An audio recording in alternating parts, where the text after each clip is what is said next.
What's happening, Five Nation? Welcome to yet another episode of the Champions Blueprint. Today we've got someone incredibly special, a man that I've listened to since I was a child. If you love South African football, his voice is synonymous with what we call itiski. I mean, the PSL, the beauty through his voice is taken to another level. His name is Sizwe Mabena. He joins me for the Champions Blueprint. Sizwe, my brother, finally, it's been probably like 2 weeks of me hunting you down, trying to get you into studio. Are you well? I'm all good. Thanks for having me, Chief. Great to be in your company, by the way. Finally. Long overdue, by the way. We get to do this. Yeah. There were times many years ago where we said that we need to work together. Yeah. We need to build a show together. But today I want to shine a spotlight on the journey that you have walked as a South African football commentator. Yeah. Mr. Click Click Bang, as many South Africans would know you as. They would know that classic, iconic voice when big goals are scored, especially the crackers. Talk to me about that moment when you came across those words, click, click, bang, and you used them specifically for a goal for the first time. Wow. It's actually an interesting story. So, a lot of my friends now are guys I grew up with from back home. So we studied, we went through school together and all our different interests at school and then met up again after school, and some of us had studied in different places, but we all met up here in Joburg. But the common interest was hip-hop. So we're in a band with some guys, and one of them is a rapper now. In fact, a few of them are rappers now. One is a musician. But watching Jermaine Defoe, a lot of the time, me and my best friend H would say, whenever he gets the ball, it's just So we did that so often that one day in the match, someone scored a goal, but it was like a cracker. And without thinking, I just went click, click, bang. And H heard it. And he was like, I think it was 2006 World Cup. I was doing a Rekim on Radio 2000. And H is my best friend. So he was like, yo, that's nice. Stick with that. Yeah. I didn't take it seriously, and to me it was like a slip of the tongue because I just wanted to dot back then. I was so nervous about commentating. I just wanted to dot the I's and cross the T's. Then skip forward to about 2009, and I'm doing a game. Was it just after the 2010 World Cup? I also did it during the 2010 World Cup, but went a bit crazy as I did a game right after the World Cup. It was in Nelspruit, and Bernard Parker scored this goal. But Miles, this is a game where everybody was watching. You know? So I was like, something like point blank range. It sounded violent. Yeah. Point blank range, in his face, click, click, bang, And that was just the emotion of the moment. I wasn't thinking about it, I hadn't planned it. And then it caught on, sort of, I guess, went viral, what viral was back then. In 2011, Robert Mara played it on his show on the Monday, like a gang of times. People were calling in, and then he's calling me like, hey, where did this thing come from? I've tried it once or twice, but it's never, but off of that and the reception it got, I thought, let's save it for special goals. And I think it's now there's 3 Goal of the Season awards where the goal scorer scored a click, click, bang away. It was my commentary, just click, click, bang. So it also became a thing. When he says it, it's that type of goal. So, that's how it stayed as well. That's how it started and stayed. When you look at your football commentary journey, we know you as Mr. Click, Click, Bang. Yeah. But where did it all start for you? Did you know that someday your voice, and the first time I met you, I was shocked. I'm like, Sizwe actually speaks like this. He speaks like this all the time, But did you know that your voice will become synonymous with South African football or sports of any kind? I thought in broadcasting when I was younger, and it was no secret either. Everybody knew. My dad used to hate the idea. I'm going to be a DJ, but everyone at school knew, and everybody knew. Anyone that knew me socially as a kid. When I was 13, I was confident about it too. I was cocky about it. This is what I'm going to do when I grow up, And then the thing with the voice started with girls. When you start talking to girls when you're like 13, 14 on the phone. Yep, we all know. Now the thing is, now you call a girl who's, let's say, what do they call it when you stay over at school? In res. In res. Yes, like and then they have to, so someone's going to pick up the phone and go call it, right? Okay. So you could hear the girls going, oh my God, his voice. And then they hang up and they go call whoever you called. And by the time she gets back, like, all the girls are excited about your voice. So that happened so much that I thought, hey, that means I got to broadcast this voice. And at that time, Bob Mabena was blowing up, right? And he was the big, thing in entertainment then. And then obviously my surname is Mabena. So as the years went, some girls would ask me, "Are you related to Bob Mabena? You guys have your voices." And so then it clicked. Yeah, look, I could do that when I finished high school. So that's when now the confidence started. Okay, look, I'm going to be a radio personality when I grow up. I want to be a DJ like Bob Mabena. It's almost like the stars were aligning. Yeah, the stars were aligning then. But also I played a lot of sport, did a lot of drama, did all of that stuff. My dad was a tennis coach, played tennis, football, cricket. So by the time I matriculated, I'd gone through a workshop program at school where they sent me off to the local radio station for about a month or so. And those guys liked me enough to put me on air and have, live reads and so on. So by the end of the month, I was part of the show. And at the end of my tenure there, because I didn't go to school for the month I was at the radio station, people were calling in and saying, "Where's that young man you guys used to have there? And they'd say, "No, he's actually a boy from CBC. He came through here on a work shadow program. He's going back to school." But the station would give the school all the feedback. So there was almost like a demand. So then the school would pass the information on, and after a while, by the time I reached matric, because that happened when I was in standard 9, which is grade 11 now, I guess. By matric, they sent through a letter to the school saying, "Listen, when Sizwe's done, he's got a job waiting for him." So I was thinking, nah, bro, I'm not going to stay in Falcon, though. You know what I mean? I want to go study in Joburg, but I want to still do what I do this in Joburg. And when I arrived here, I think first month or so, I was at Mid-Range University at the time. First month or so on campus, we just chilling with some dudes chatting. And the idea is to try and get into radio. I just have no clue how. And some dude stands up and is like, "Yeah, listen, you got a pretty interesting voice, and I like the way you handle yourself around people. And have you ever thought about getting into radio?" I'm like, "Funny you say that." You know what I mean? Actually. And he's like, "Yeah, my sisters are running this radio station, and they're actually, funny enough, taking auditions right now. So here's the number, call her and tell her Q said you." I remember the guy's name was Quentin, so it's Q. We used to call him Q. He was much older though on campus. So call them up and they're like, "Yeah, come through. Went through. When I got there, I was like a kid, man. I'm like 19, 20. But everybody else is like grown men that have worked in the industry. And I'm late and I'm wearing these baggy pants, this huge shirt. I got goggles here, I got my hair plaited, because I used to have like a gang of hair. And as soon as I walked in, everyone's laughing. "Oh, he's late. Oh, he's not going to make it. Oh." And it was a fun vibe in there. And they all keep going in and coming back. "No, I didn't make it." Keep going in. And I keep telling these guys, "I'm going to make it." You know what I mean? They're like, "Son, I've been in this the confidence. 10 years. I was very cocky then. They're like, "I've been in this industry 10 years, son. It's going to take you a while. You're going to take a few L's. And with time, your confidence will grow." I'm like, "Man, you guys are joking." So I walked in last. But now, because I was talking so much trash, some of the guys that were already auditioned didn't leave because they wanted to see if this little pipsqueak is gonna like make it. So went in, and they all went in for like 45 minutes to an hour. So I went in for about 15 minutes. So as soon as I walk in, these guys are ragging me. They're making fun of me, the guys that are running the audition. "Oh, look, we got Mr. Chris Cross here. Yo, what's up, my man?" So fun vibes as well. So now I'm also making fun of them. And we going, I'm like, "Oh, Metallica," or whatever, because they also look wild and whatever. And we had a great vibe from then on. They're like, "Look, we're not going to waste time. You clearly got the personality. Do a few reads first." So I do a few reads. And 15, 20 minutes in, they're like, "Dude, look, we start the course on..." It was a practical course firstly. A theoretical course firstly, then a practical course. And then they see if they want to keep you going forward. Like, sweet. So I walked back in. So no, I just left and I came back 20 minutes later, 25 minutes later. These guys are like, sorry, lad. As soon as I walk in the door, they're like, sorry, lad. Yeah. I know, we told you. It's tough out here. Take your L. I'm like, nah, gents, I'm in. No, I'm sorry, I don't know what you guys are talking about. I'm in. So it started there. But then my dad found out about it because after that course, they actually gave me a graveyard shift in Hyde Park. It was kind of FM at the time. But then my mom started, because it was first year, started to tank. And my mother lived in Joburg, my dad lived in Falcom. So my dad's asking, because he's paying all the bills, like, "He's Marks," and then, she's like, "No, it's because every morning I have to take him to the radio station at midnight and pick him up at 4 a.m. So Monday to Friday, this dude's out there. Where's he going to study?" You know what I mean? And my dad found out about it and he made me quit. But by then, I knew that was the confirmation I needed to know. Outside of just talking trash at school, growing up.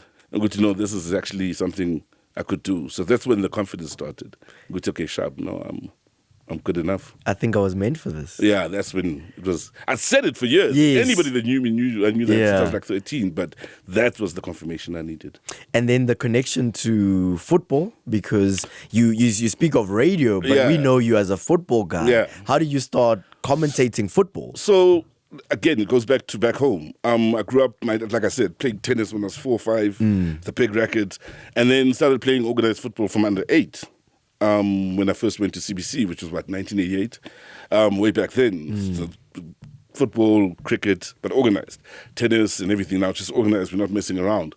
And as the years went, and the older I got, all the other sports started falling away. By the time I matriculated, I really wanted to be a professional footballer. I was really trying. It takes a lot to get to a point where you're like, no, I'm not going to be good enough. Yeah. And I think I remember the day, it was my dad just sitting me down, like, look, dude, you play indoor, you play in the township, you play at school, you've tried since under 8, and now you're 16, and I need you to start giving up on that dream. Eish. You know, and the reality of that, yeah, you could, but you're not going to be good enough to go professional. You're good enough to play here with a chance and so on. So then, sports-wise, my first love was football, right? So when I was trying to get into radio, and my dad made me quit because of my results, because he threatened not to pay for my flat, not to pay for my schooling, meaning, if you're going to do this radio thing, then you pay for it. You're on your own. You're on your own in Joburg. So I had to quit. Couple of years later, I was working corporate. I was still with my high school sweetheart. So at home they know her. And she knew I wasn't happy, you know? And we couldn't figure out what, because I'd given up on the whole broadcasting thing by then. A few years had passed. And then she, behind my back, went and had a meeting with my dad. She went back home, and because we'd moved up together. And they sat down and they both saw this advert together on SABC Sport. Saying, look, we're looking for commentators and presenters. Or I think it was just presenters. Then they sit me down, because now I was working, and then he comes up on the Friday. They're going to sit me down now when I come back from work and say, listen, go try this thing. But now I go out with the gents after work, end up going clubbing after that, and I'm not coming home Friday nights, and I'm not coming home Saturday. I don't know. My phone's off. I'm partying with the gents. Living the life. I'm young. I just started working, just started making a living. Sunday I come back, now I'm in Jive because I actually live with my ex-girlfriend at this point. You know, at home they know. At home. What's he calling and my for dad you? had come and left for the weekend. So I'm coming back Sunday evening. I got to go to work tomorrow. I'm hungover. I've been partying all weekend. And I'm in Jive because I haven't been around all weekend. No one's been able to reach me on the weekend. Dog box. So when I get there, she's pissed, bro. She's pissed off. She's cutting out. And she's like, and by the way, your dad was here. Now I'm like, jeepers. Why didn't you say anything? Yeah. Like, we couldn't Why was reach he you. here? Yeah. I'm like, why was he here? She's like, no, there's this thing I wanted to talk to you about. And then she calls him. Now, I'm thinking I'm in Jive now. Because now he knows I go partying all weekend and stuff. Still in my early 20s. I'm like 22, 21. And they call and he's like, yeah, listen, forget all that stuff over the weekend. Let's just put that all aside. And he's saying this to her as well. So I'm like, phew, thank God. So I'm not in Jive about that. That's not what this is about. He's like, listen, you've been wanting to get into this broadcasting thing. And all these years, I've been upset with you. I was upset when they sent you that work shuttle program at school when other kids went off to be doctors and you went off to go play at the radio station. And then you got to Joburg and you went off to go play at the radio station and your marks suffered. And so Sake was here and we're saying, look, you can get into broadcasting, but we think the thing for you is try this SABC Sport thing. And either be a presenter, but like his argument is DJs come and go. They sometimes don't have longevity. And if you crack it in this, you'll have a long-standing TV career. So I'm like, okay, yeah, well, it's sport. And that's his argument. Yeah. It's sport with all the stuff you've done. You could do public speaking, you used to do Toastmasters and whatnot at school. This is right up your alley, you know? So I thought, okay, sharp, fine. So then he's got the number and the email address. So the email address is Tumile Mateza. I think it's the late Tumile Mateza now, but legend himself. And says use the SABC office number and the email address, you know? So I send the email to the email address with my CV. But now I don't want to just say, hey, hi, Secretary Jane or whatever your name is. I just sent through my email. I want to speak to Tumile Mateza. So called a couple of times. I'm not saying who I was, just saying, hi, can I speak to try and sound confident and, you know, like professional, like it's the professional thing. Can I speak to Tumile Mateza, please? Is he available? And they're like, yeah, let's try and find him. He's not at work today. I call again tomorrow. He's not at work third day. Now they're used to my voice, the secretaries. They're like, listen, we're not supposed to do this, but here's his cell phone number. So they give me his cell phone number. And I call him now. It's Friday. Call him, like, he answers. Hello? Sounds a bit irritated. I'm like, hi, is this Mr. Mateza? And he's like, yeah. I'm like, listen, you don't know me. My name is Sizwe Mabena. Just wanted you to confirm that you got my email with my CV. That's all Because all I want him to do is to remember the name. I want him, you know what I mean? And hear the voice and say, oh, that voice was, that's all I want him, you know, to do. To hear the voice. Man, working with a plan here. Yeah. So he goes, listen, Mr. Mabena. First things first, you've called me. I'm at my son's funeral. I haven't been at work all week, so I couldn't find him all week. And now I'm organizing my son's funeral, and he goes off. I apologize, and I'm so sorry. All I just need is email. I'm good. Good luck with the funeral, and cheers. Clearly, you're memorable. Cock up for a bad reason, thinking though. Cock up. So I hang up, and maybe a month goes by, 2 months. I forget about it. I'm still going to work. Life is still miserable. You know? About 3 months later, phone rings, and now it's famous. 01714. You know, it's SABC, right? So 01714, I have no clue where this is from. Answer it. Yeah, Mabena. I'm like, yes. Yeah, Tumila Matez up.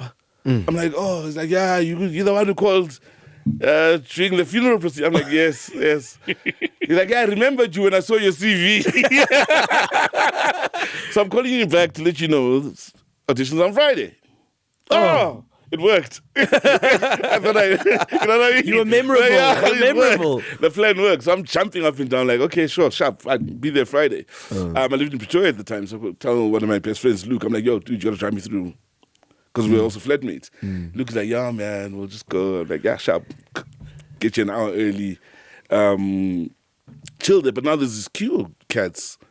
By the time I get there, there's a gang of people there. And they keep calling us in one by one. Eventually they call my name, I'm lost. And then they line us up. Now you get to see all the guys doing the audition. And it's cricket, which I'm comfortable in, tennis, and football. Oh, I'm safe. No rugby. That's all I was hoping for the whole time. No rugby, you know? So you're up there for a while because you present and you're commentating in each sports code. And you're the one doing an interview. You do an interview as well. So Martin Locke is there, the great Martin Locke, and he's the guy that's running the whole thing. And I'm nervous now.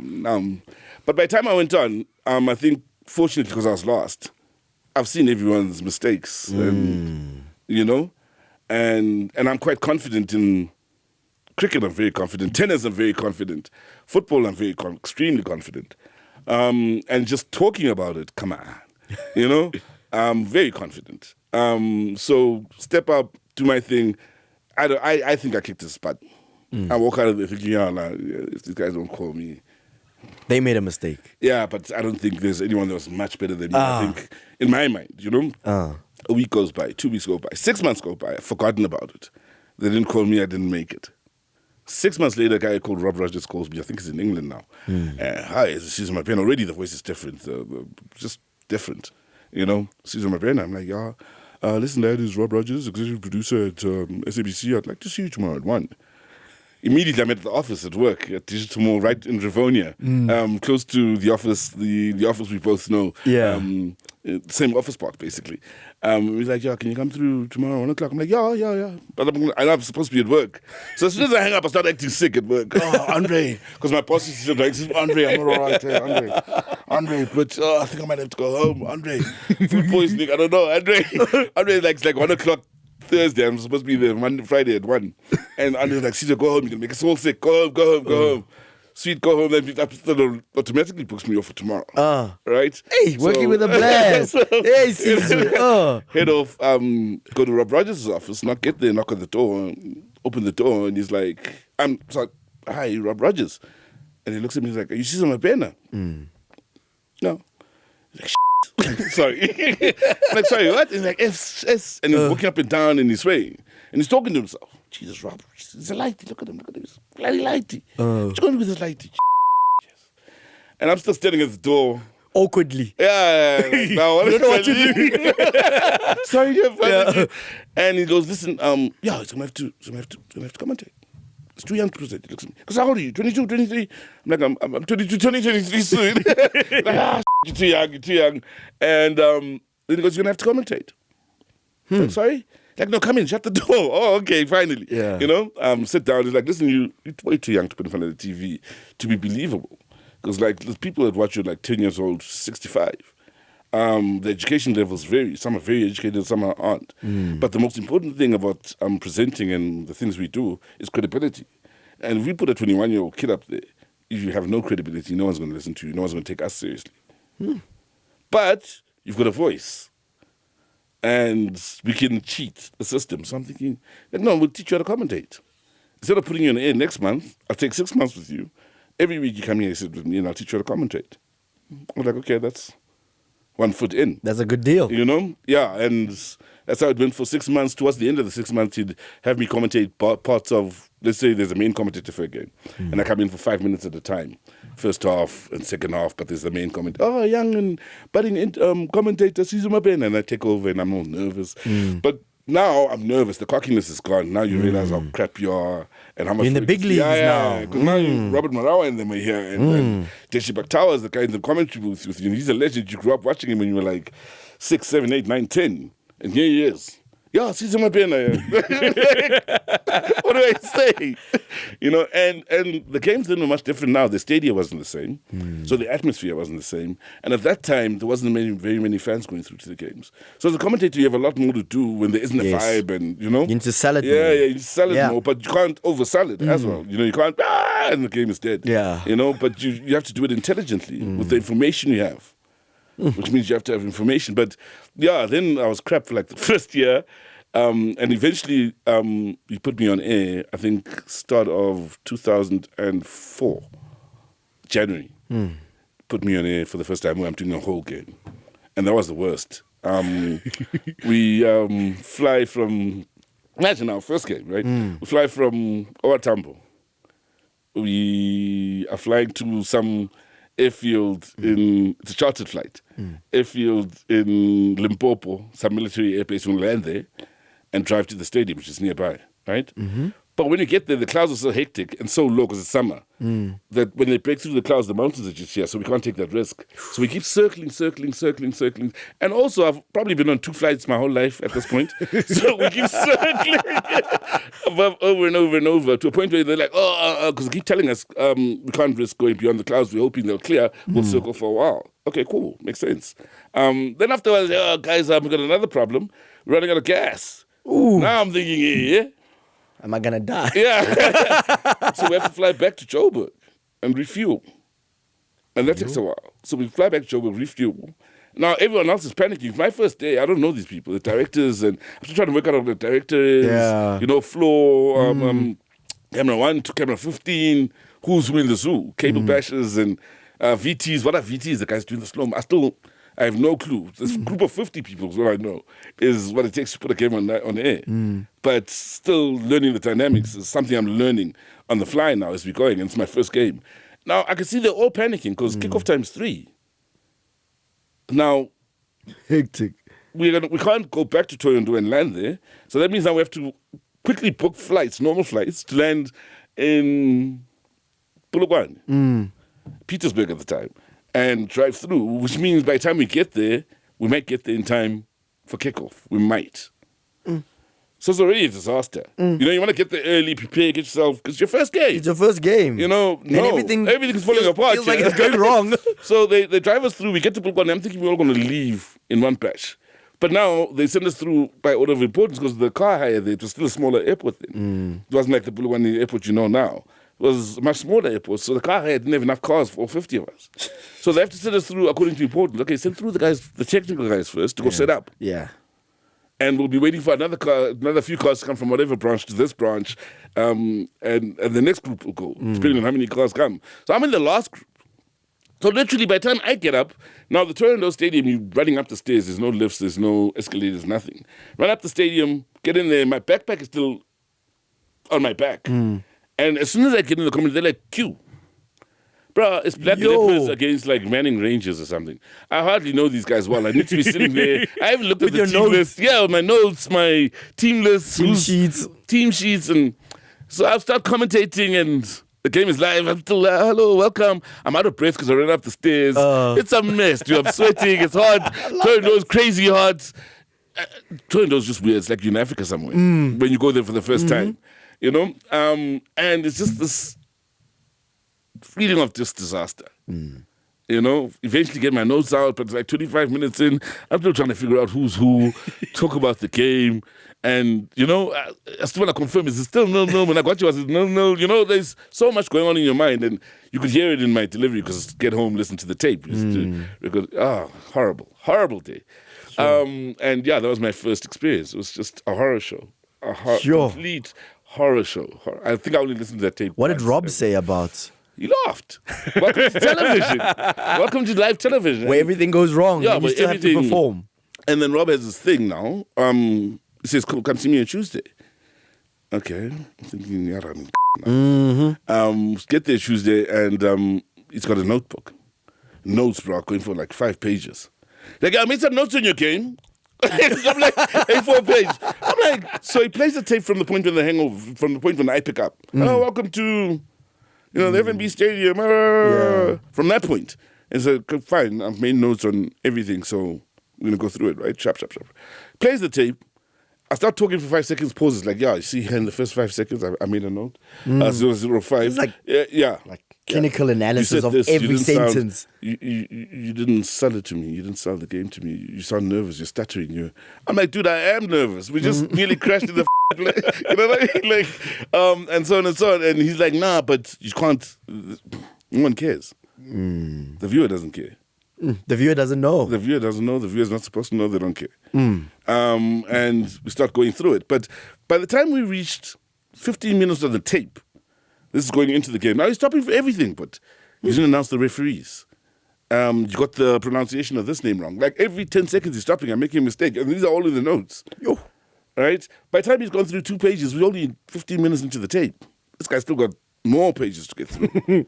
We haven't done the whole half. We've been sitting for 3 hours. Whoa. So we have to stop, come back tomorrow, carry on.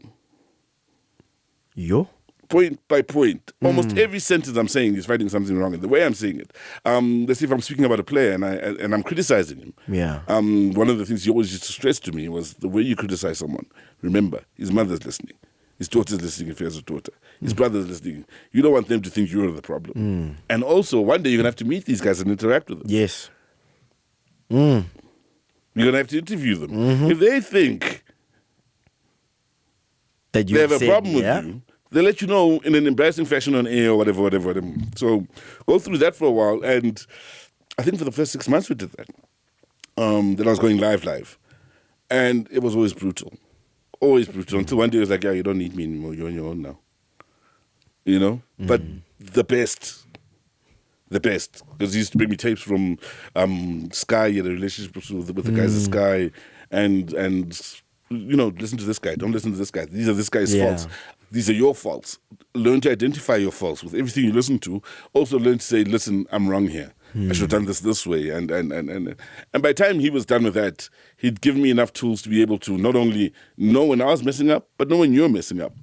You know what I mean? And say, okay, Aaron does it this way. And know what you do well as well. I could take what Aaron does, but do it differently. But I can learn from Aaron as well. I can learn from this one as well. And here are the bad things that I know. These are the bad things. And so without Rob Rogers, without that foundation and Rob Rogers, I don't think we're here where we are today.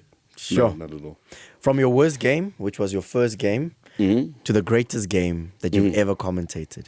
Wow. There's been too many good ones, but there's one that sticks out. Firstly, because of where, which is the World Cup.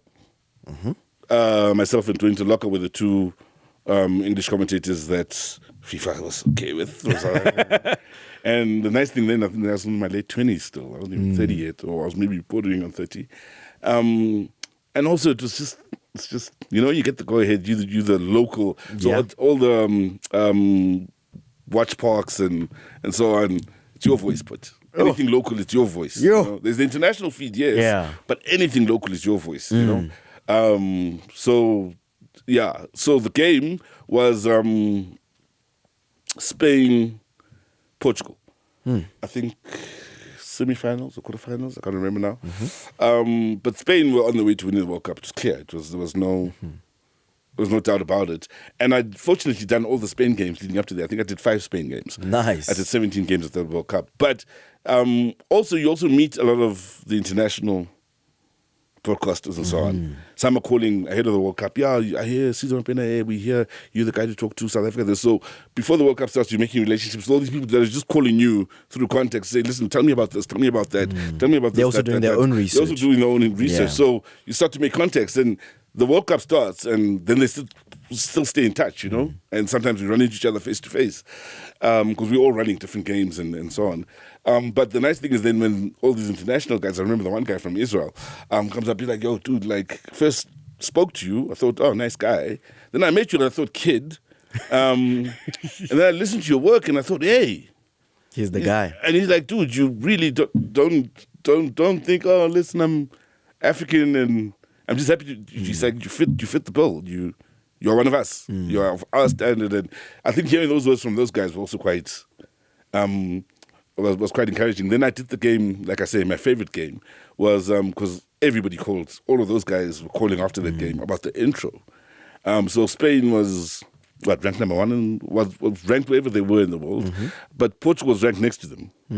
On the world map, they're neighbors as well. Oof. And the nice thing they had in common was that they were both World Cup underachievers.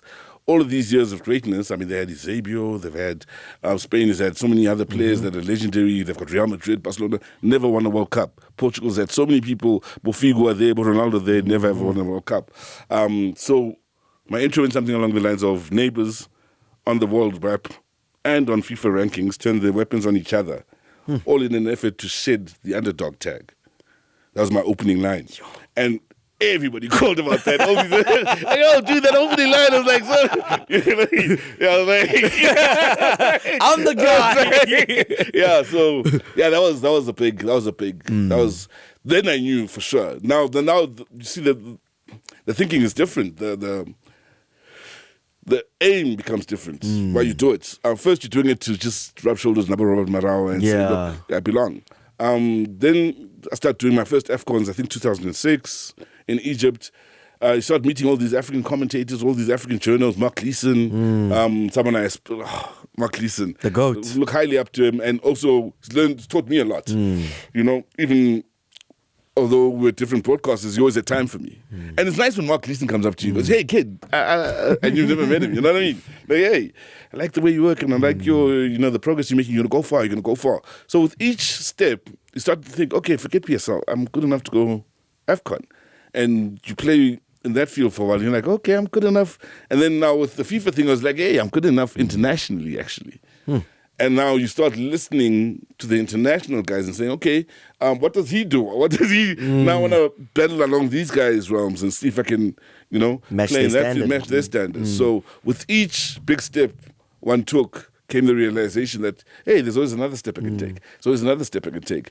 And the nice thing is the one guy from Israel said, forget that you're an African kid, forget that, humble backgrounds, you're good enough. You fit.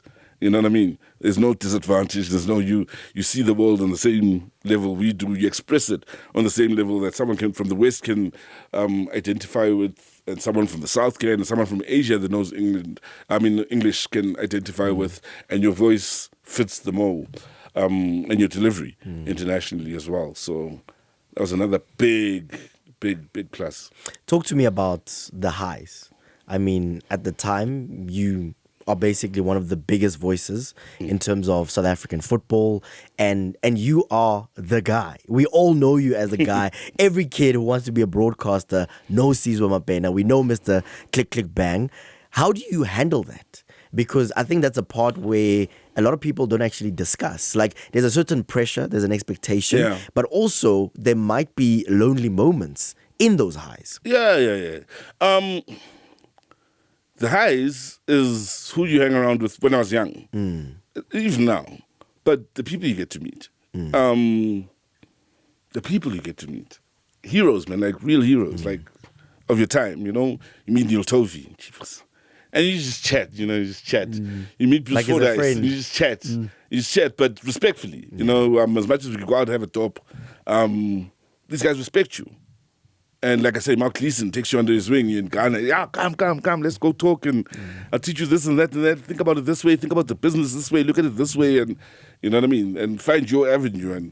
And Teenage Ladla, Max Mopanyani, Teshi Baktawa. There's so many. Like I said earlier, Martin Locke from a broadcasting point of view, Robert Marawa. But you meet these oaks and a lot of them, especially the sportsmen and women, are actual heroes. And were your heroes at some point when you were a kid. And they're just normal people. And the one thing I think that was important when I first started was working around guys like Teshi, Marx, for the lessons. Because you see, as a commentator, it's different. We don't come into studio, do the game, and go home. We leave on the Friday to go to Toronto to do the game on Saturday. We come back on Sunday, if not on Monday. Because on Sunday, you might find we're going somewhere else to go to a game. So I'm stuck with you for 3-4 days. Sure. Traveling. And also, there's another nice thing, seeing the country. I didn't know Toronto. And I understand if you get to Toronto, you might go through the whole day and not see one white person. And that's still in South Africa. Didn't get that. Didn't understand. Like, it didn't. When I saw it, it was like, what's going on? Like, where are the white people? You know what I mean? We're still in South Africa. Like, I'd been to Kimberley, but never been to Cape Town. Been to Durban, but never flown there.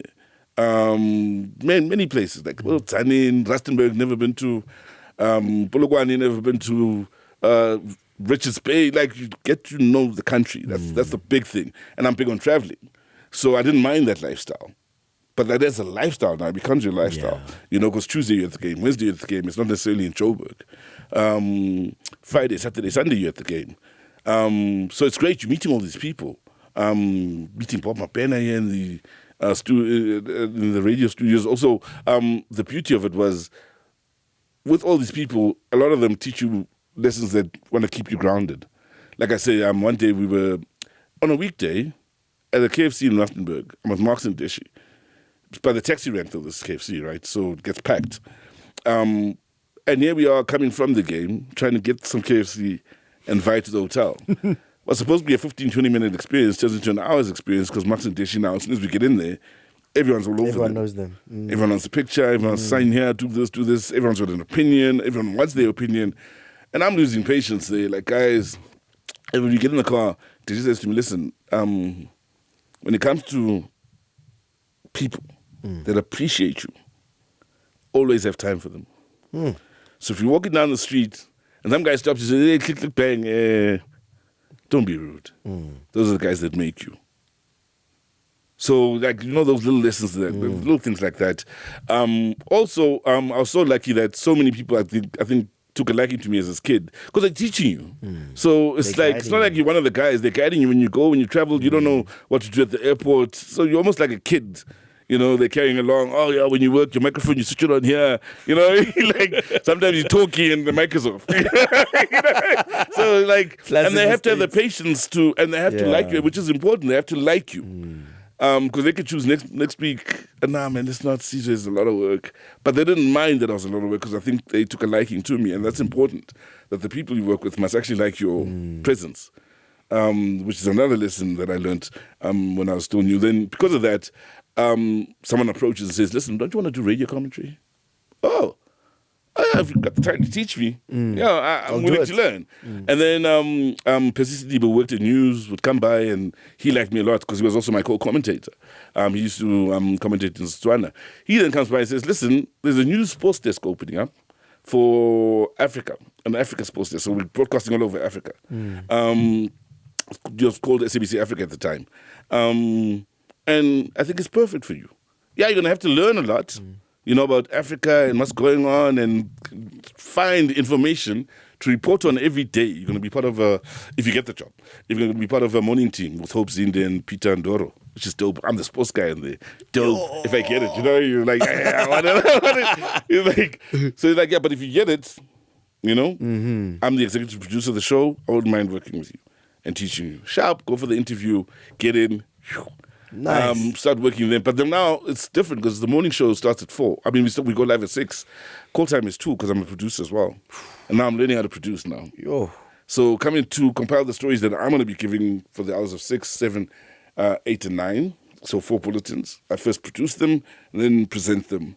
And now, you know, the shit is presenting now. So also the presenting thing, now where you're just not talking away from camera, but you're talking in camera, comes into play. But that's nice. It's news. It's auto cue.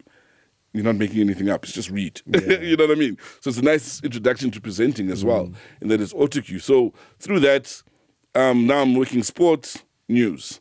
The problem is, call time 2:00. So Monday, 2:00, I'm at news. Midday, I'm at home. And by then, I'd moved to Melville, which is just down the road. Tuesday, 2:00 in the morning, I'm at news. At midday, I meet the team that's going to the soccer game. Might be out of town. But I need to be back by 2:00 Wednesday morning. Home, change, which home had to be close to work, into my suit, to go produce and present. So I haven't slept.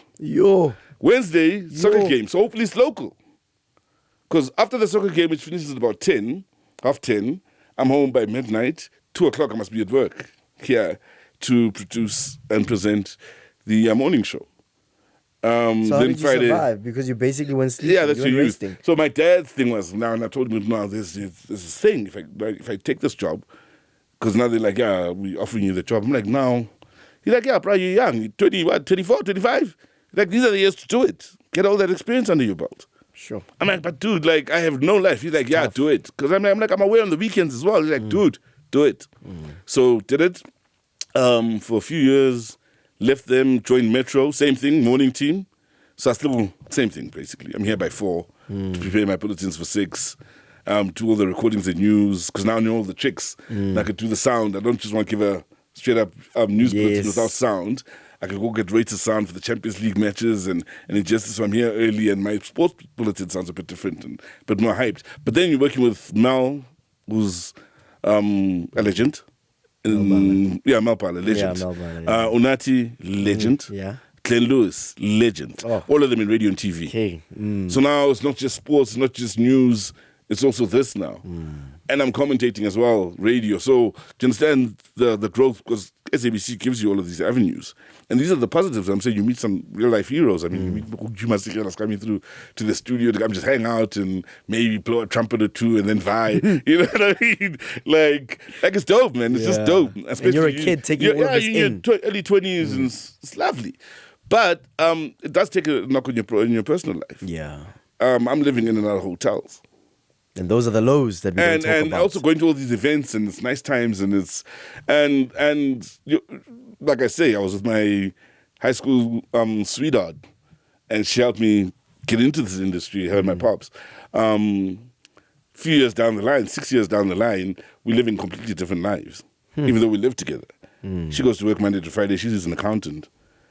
Saturday she's at home, I'm not there. Sunday she's at home, I'm not there. Next week Saturday she's at a funeral, I'm not there. Sure. The next week she's at a wedding, I'm not there. So only the social stuff she does alone. And I'm constantly on the road. After a while, you grow apart with a lot of people. Not because you're a bad person or they're bad people. I mean, I love her to bits forever. I mean, I'm grateful for her contribution to my life. I've learned a lot from her. You know, I wouldn't be here without her. But we've grown so apart in that we're living two completely different lifestyles. And you must remember also, it's not like when you're in your 20s and I'm in Cape Town, I just did a game, even if it's a Tuesday night, but I just got into the hotel at 2. I'm in Cape Town. It's Tuesday, I don't care. It's winter, it's cold, I don't care, I'm going out. I'm in my 20s. You know what I mean? I'm in my 20s. You are not sleeping. I'm not. No. Yeah. You know, so Tuesday I'm out. Wednesday I'm out. You know, so I'm maybe in Durban on Wednesday. Yeah. Thursday I'm back, and by the time I was working in Randburg, Thursday I've got a TV show on Thursday night. I just arrived. I'm tired, but do the TV show. Friday I'm on the road again. You know what I mean? So your personal life takes a toll, and it's up to you to rein it in at some point, because it can be fun, but too much fun. I mean, probably if you're in Durban on Tuesday, it's a little bit out of hand. Rustenburg on Wednesday, Maritzburg on Friday, and Cape Town on Sunday. Maybe Joburg came on Saturday. Cape Town on Sunday. You pretty much done the whole country, and you're having fun. You're also having fun, but yeah, it can get to be too much. You can get carried away and all of that. And I think for a number of years, I got carried away with all of it until I got burnt out. Yeah. And you had to press the pause button. Yeah. Go home, go find myself a bit. Talk to me about that specific moment, because as you've shared your journey, you reach these highs, you're living this life like you are the guy, you are the superstar, and then you get to a place where you have to press that pause button. And you have to reconnect with yourself. And those that love you and have followed your journey, there was a period where they didn't understand. There was no Sizwe. There was no Sizwe Mabena. And we as fans, we as the media, we're like, Evan, where's Sizwe Mabena? Yeah. Well, like, what happened to him? And then, fortunately, you came back. And when you came back, that's when I started That's when we working. met, yes. Like, that's when I started working with you as well. Talk to me about pressing that pause button, reconnecting with yourself, finding a love for what you love so much and the way that you do it, and just almost being the person that you've always been again after you'd rediscovered who you truly are. Yeah, but got to a point where I think safely I could say I was self-destructing, but without realizing it. You know what I mean? It wasn't healthy. The lifestyle wasn't healthy. It got to a point where it just wasn't healthy. I was having way too much fun, and that became me. Like the job became me. As in less time with family, less time speaking to my dad, less time hanging out with my brother, less time with my kid, my one kid at the time. Less just became this. I lived what I did, which is hit the road, come back to TV, and go do games, and that's all that mattered. But by the time I realized I was going the wrong way, I was so far gone that it needed a reset button to a point where I wanted out completely. I don't want to be Sizwe Mabena anymore. I just want to be Sizwe now, which is that guy from Falcom. And it's got nothing to do with anybody. No one in the industry didn't do anything. That was me. That was my thing. I accepted all these jobs. I didn't have to, all at the same time. You know what I mean? Because my dad at first said, do it, you're young. Comes a point when your body won't allow you to. You're not young anymore. When you're in your 30s and your body starts to let you know, bruh, you're killing yourself. Yeah. And I had to acknowledge that. And then, funny enough, I went home just before COVID. And I didn't realize I hadn't seen my dad in so many years. He had aged. And I think that's what cut me. That's what really blew me, woke me up. Yeah. That I was like, jeepers, this dude's basically on his deathbed and no one has said anything. Couldn't walk. You were too busy. I didn't know. You were too busy. I didn't know, and this is all my fault. I didn't know. Because there was a point where I was too busy to go home. They would come up and visit. But as the years went, he stopped. So maybe my mother or my brother would come, but Dad's got this going on. But now he doesn't want them to tell me he's sick. So I eventually see him just before COVID. No, dude's not sick. He's on his deathbed type thing. And it's all my fault that I haven't been around, really. I've been running around, partying, having fun, not taking anything seriously that I should, really, for such a long time. Just ignorant to what really matters, the things that really matter, So get home and, okay, cool. So Pops is sick and now I'm even telling him, well, look, I've got a bit of a problem too. Partying a little too hard over the last few years. I am burning out completely. I need to just rest. I just want to sleep. I just want to do nothing. I've got no inspiration. I don't want to do this anymore. I don't want to do this. I don't want to be Sizwe Mabena anymore. I just want to be Sizwe. I want out. I hate it when someone stops me at the shops. Yes, I'm polite and I'll smile and I'll take the picture, but I hate it now. I hate it. All of it is just, but it had nothing to do with them or the industry. It was me and the way I just allowed it to be the excuse to have way too much fun. Way too much fun. And also you must remember the international travels as well. It was a lot. But it became more fun than just a job. It became my life, which was wrong. So I'm now depressed, needing to see a shrink, start seeing, my dad's idea, start seeing a shrink and dealing with my depression, and he's now sick. And now, somewhere along the line, my shrink is like, nah, I think what's saving you, because there's a point where they feared I was suicidal. So it's like, no, what's saving you is because you're your dad's caregiver now, because I was the guy cleaning him and getting him out of bed and feeding him and getting him dressed every day. He's like, that's therapy for you. Sure. I suggest you keep doing that. So we did that. COVID ended. Now it's time to get back to work. I can't go back to work. I'm still not 100, but also I'm not going to leave my dad now. We've had a good year through COVID, where we're up together every day. We fall together, sometimes on the floor, and we laugh, and some days are rough, some days are horrible, because he's sick, and he's hectically sick. But some days we laugh at the end of the day. At the end of a horrible day, we have a big laugh. Oh, today was so crap. Oh, but we did this, we got through it, yeah. We both lie there, and, And when it was time to get back to work, I wasn't ready. I couldn't leave. And I needed it. Look, as much as I was helping him, this is therapeutic. Don't forget, it was helping me, and my shrink was also saying, look, dude, I don't think you're ready to go back yet. This is what you need to be focusing on for your own mental health and well-being. So I had to then give the news to the office, good guys, I can't come back. Sorry, I don't know where this is going to take us, but this is where we are, including my shrink, giving them whatever he thought. I don't know what he thought of the whole situation, what he said, but basically letting them know Caesar's in no condition to come back to work. This is what the path we are on, and this is where we think it's working out for Sizwe, being with his dad every day. So I had to part ways with the company then and part ways with broadcasting, which I was happy to at the time. Trust me, I was more than happy to. Not that I didn't dig it, it's just this was more important. So my dad was around for another 2 years. And towards the end of that 2 years, after COVID, just before we met, there's a point he was like, because we fought for a bit about me not going back to work. He was like, go back to work, man, don't be stupid. I was like, nah, bro. If you've got 10 years left, we're going to be together for the next 10 years every day. If you've got 2, if you've got 1, if you've got a month, but we're going to be together every day, every minute from now on. So towards the end of it, we had stopped fighting about that. He had accepted my decision. He then says something, and he's like, uNkulunkulu uzokubusisa for your sacrifices, because he believed I'd made sacrifices to be with him. And I kept telling him, no, but it was also for me, it wasn't just for you, you know what I mean? But he said that, but that day I believed. I thought I'd thrown my career away. But when he said that, firstly, I believed I could get back into broadcasting, and 2, believed I wasn't done with broadcasting through that conversation. He started with that. And then he went off on a lecture about, listen, you're not done yet. This is who you are. This is what you do. That is not you. That is just your job. And now you are of age now. You're going into your 40s or in your 40s. Yeah, your mistakes were a young man's mistakes. Now you're a man now. So I think the 3-4 years we spent together were good. Good luck, but. And then he passed away not too long after that. And yeah, started working out, which is when we met, when I came back to Joburg again. And yeah, I started rebuilding again from there.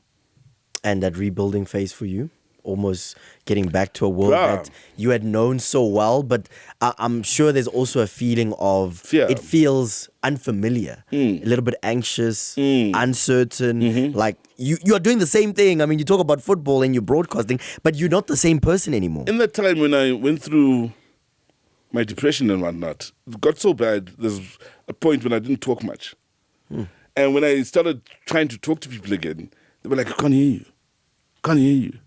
And my speech was completely different. Sure.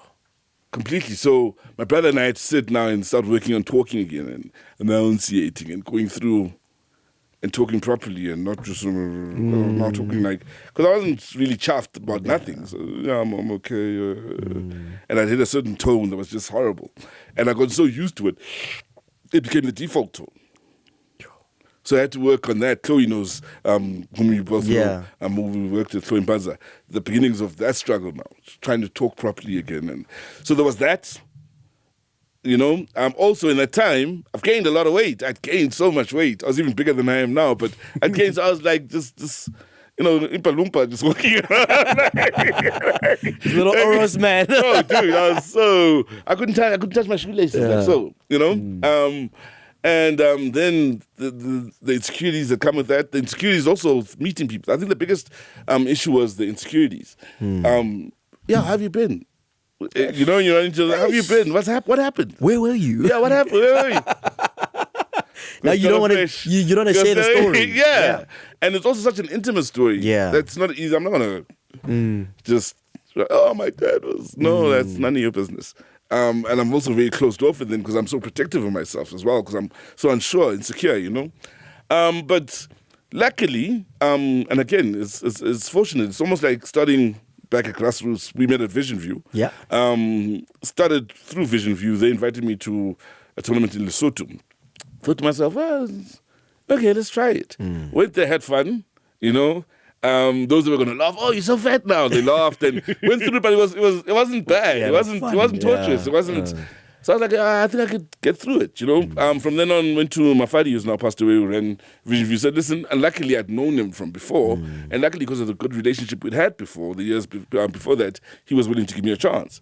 Said, listen, I'd like to work at your radio station, which is where you and I met. And he said, yes. So that, for me, that radio experience was just getting back into the swing of things. Yeah. You know, almost like working your match fitness. Yes. If you're an athlete. Yes. You know what I mean? You can make all those mistakes there. Yeah. That space is not like making your mistakes on the national Not broadcaster. amplifying. Yeah. So start working on things there.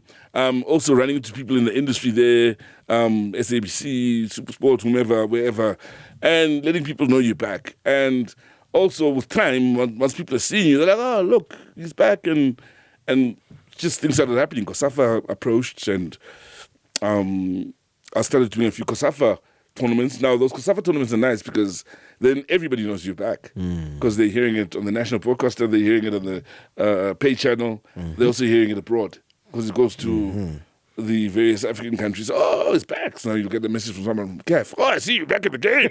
Oh, welcome back. And, you know what I mean? So that's Vision View, and that's why they were important. Also start doing a few Kasi games. Now, this is, when I say it went back to classrooms. Yes. Now I'm doing Kasi games in Gachiso at 8 o'clock in the morning. Dusty. Feeling it's dusty. the essence dusty, of real and these guys don't have Disky names. football. They call this guy 2010. What's his background? What's his real name? Nothing. Where's he from? You only get but nicknames. You must commentate and make it make sense. This one's name is Nokia. You know? Why? But so grassroots did that for a couple of years. Did the COSAFA stuff. Got invited by the Lesotho League and to do a tournament there as well. So little by little, people are hearing. But I needed those Kasi games again to get back to full fitness. Yeah. To that level. Yes, sir. So then Christopher Bowen calls me. A few years had passed, and we all worked with him at SABC Sport. And he owns a company now called Foot Afrique, saying to Game On, this show that's on SABC every Saturday too. Started doing Game On. Then the one day I'm running around for Vision View for the podcast we do with Matlati and Chloe. And the AFCON was on a few years ago, not this last AFCON, the one before. And as I'm doing interviews with these people in the crowd where they're watching the Bafana game, one of the guys I happened to interview then calls me aside afterwards and says, listen, I'm such and such from SABC. I occupy such and such a position. Just want to let you know there's talks about you. Hey. Yay. Sorry, hey. Hey. You know what I mean? Caesar's back. Then it takes a month or two. There's always a month or two or three before you get it. But you hear it, you don't want to get too excited. It could be just saying it because he's a nice guy. You know what I mean? And they could be talking. It doesn't mean they're going to call you. Doesn't mean they're going to give you a contract. You dig? Then little things happen. Like, I don't know, invite me to 5 FM in the morning to come to an interview. You know, that boost. Yeah. That boost that gives a little nudge in case the right person needs to hear it here and there. And then SABC Sport eventually called. And I think from then on, everything just started to align again. Yeah. You know? But when I started at SABC, again, it took so long to get to a level where I know when I pick up the microphone, start strong the game, end strong the half, start strong the second half, end strong the second half, the end of the game. The little things you do during a game to get people, to get all of that aligned again took a while. You know, the first year at SABC back, I was like, I think I'm the weakest link. You know what I mean? Bottom of the food chain. Yeah, that's how I felt with my performance. With my performance. Because you listen to yourself and you have to be honest with you. You can't lie to yourself. Say, I think I'm dope and you know you can be better. But yeah, as time went, it started to feel fun again. Your groove and that's the came thing, back. Yeah, that's the thing about commentating, and why commentating is my first love. I've presented TV and radio, but commentating is it, bro. For me, you know, that's really my first love. But you know when you're cooking. You don't think the words fall out of your mouth and they make sense and they hit the right emotional frequency for this moment, and you know what I mean? So, yeah, now over the last maybe 6-8 months, year, most over the last 6 months, I'm like, I'm enjoying it again. I'm really, it's beginning to just, you know. Got my groove back. Yeah. But it took time. It took time. We call the show the Champions Blueprint. And the reason why we call it the Champions Blueprint is we are looking for a blueprint that everyone could use. Often we talk to athletes, we talk to administrators, and we talk to commentators like yourself. And what we're looking for is that blueprint that everyone can use to achieve their form of success. For us, we look at Sizwe Mabena as the legendary commentator that you are. However, there are also people that wonder, how do I someday obtain the same amount of success? How do I become that guy that commentates a quarterfinal, semi-final between Portugal and Spain? What is that blueprint, given everything that you have experienced, from your dad not wanting you to do radio, from you having to take a break and press the pause button because life had just become too much, to you now finding your feet again and being confident again in what you do? What is that blueprint that you would share with someone that's hearing your voice right now? You have to respect your work. Respect by your work in our business is firstly your viewer, your listener, right? Yeah. That's the most important thing. Respect your subject matter. Footballers, football clubs, the fans. Because I'm talking about them every day. But for me, the most important thing is you have to respect them. Like Rob Rogers taught me back in the day. That's the most important. Those come first. My viewer doesn't care if my dog died earlier this morning. Really, they don't care. That's got nothing to do with them. They don't even know you had a dog. They didn't even know I had a dog, bro. You know what I mean? All they care about is their favorite team is playing. And if I'm the guy who's going to be trusted with calling the game, I give them my best. Now, there's this lady who used to invite me to lecture her students. And my favorite question when first interaction with them would be, how many of you, when I get into broadcasting, everyone's hands up, how many of you see yourselves on the cover of a Bona magazine, True Love magazine, back page of Sunday Times, back page of a Shwashi or whatever, and more than half the class, I'm not doing it for the wrong reasons. How many of you see yourselves as rich celebrities with cars, and most of them, you're doing it for the wrong reasons? The truth is, to do what I believe is, to do what we do, you have to have a love for it. Again, lucky that my dad made me see this. I love sports. I did a lot of things where I did public speaking, drama and whatnot growing up. So things that fit my personality. One. Also the love for what you do. If you're doing a game, let's say, between Black Leopards and Dynamos, and it's not the greatest game, but you love doing it. I can hear it in your voice when you're commentating when you die with the game. I can hear it when you are live with the game, because it's a Soweto derby. You know what I mean? But I could also, it's the difficult games that, to me, lets me know who's serious about commentating or not. Because those are the ones where you have to work harder to keep my attention. There's no one in the stadium. These guys are playing absolute rubbish. The game's dead. But how do you keep me, you know? And it all starts with, do you sound like you want to be there? That's the respect for the viewer, right? Also, you do that, and let's face it, you've been in broadcasting for a while. Yeah. None of us are making big money. Fact. Until we make big money. Fact. You have to be good in order to make money. So you have to concentrate on being good. The better you are, the more money you make. Your next contract will be bigger than your last. Your next will be bigger than your last. Agreed. More people will call you, come to a voice over here, come do this, here, which is how I say my career grew. I went from that to news, to radio, to presenting radio shows and so on. All stepping stones that lead to the next. And people must want to work with you as well. If I come in here and I'm acting like, yo, I'm Sizwe Mabena, and I leave and you guys are like, yo, thank God he's gone. I really don't smart working with that, okay? You know what I mean? You know what I mean? A problem. You won't get a lot of gigs. Yeah. You know? So people must appreciate the quality of the work you bring, appreciate the attitude you bring, and that's should you have a hard time, which comes for everybody. Yeah. And you might need a pickup. People won't mind giving you the opportunity again. Should you have? You know, God forbid, let's hope you don't. But should you go through difficult times and need a second chance, people must be willing to give you that second chance. And it all comes from how you are when you walk in the room. Do you greet everybody, the cable bashers, the cameramen, or do you only speak to the director and your co-presenters and the people that you think matter? You know? I remember once I was part of this team. I won't mention the names of this team. And there was this guy I wanted us to interview because he'd done work on Yizo and Generations. And And one of the team members was like, yeah, but what has he done to be in our presence? Yo. So then my response was, no, but forget our presence, about the listener. And for our listeners and our audience, this dude is it. And, and they're like, nah, we don't rate him much. Cool. They went into Generations and Yizo. I was into Yizo, but I thought this guy had a legendary body of work.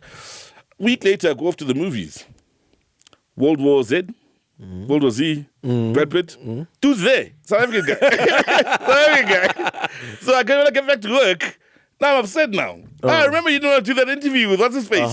Guess what? He's in World War Z with Brad Pitt, and he's not just like a cameo. He's in the movie. He's got maybe 100 lines. What was their reaction? What are they going to say? What are they going to say? Did they say they were wrong, at least? That didn't matter to me. I was just laying it on thick, and maybe I went a bit too far. Yeah, but you were right. But yeah, that was what the whole thing. Look, it's not about us. Just because you're not a Generations fan doesn't mean you're a listener. Like even now, I don't watch Generations, but I'll appreciate a Generations actor because I know they've got followers that. You know what I mean? Whether it's sitting or whatever. It may not be my cup of tea, but you must appreciate your listeners love that or your viewers love that. So, things like that, you need to humble yourself. Can't say, Bacanga, that's not my music. And then front on those guys. And then you go to KZN and you realize. They love him. They love him. And all the girls you like him. Sizwe Mabena, so often on this show, I share my favorite quote. Our deepest fear is that we are not inadequate. Our deepest fear is that we are powerful and beyond measure. It goes on to say that when you liberate your own light, you unconsciously allow others to do the same. And that's what you've done. I remember watching football matches where I didn't even know your name. We just knew that this voice is the voice that we hear often. And we loved you before we even got to meet you. And you don't understand what your voice has meant to so many South African football lovers. Because when we use the word synonymous, it's a real thing. People think about you and they think about your voice and they think about local football. So I just want to thank you for the contribution that you've made to South African football, and for us who have had the pleasure to work with you. You're a very, very special human being. And I want to close off by saying I'm happy you're back. I'm happy that you had your break and you went through life, because everyone goes through life. But the fact that you're back and you're happy and you are smiling and your energy is so vibrant, it is so incredibly special to watch you be happy. Yo, thanks so much. And also thanks a lot to the SABC. Taught me everything I know. Yeah. Showed me the continent for the first time, which is a big part of who I am today. Those travels on the continent change your life. Been to Europe, but the travels on the continent change your life. You learn some serious life lessons on the continent. A lot of that has to do with the SABC. Sizwe Mabena, thank you so much for shining your light. Sure, man. Thanks so much.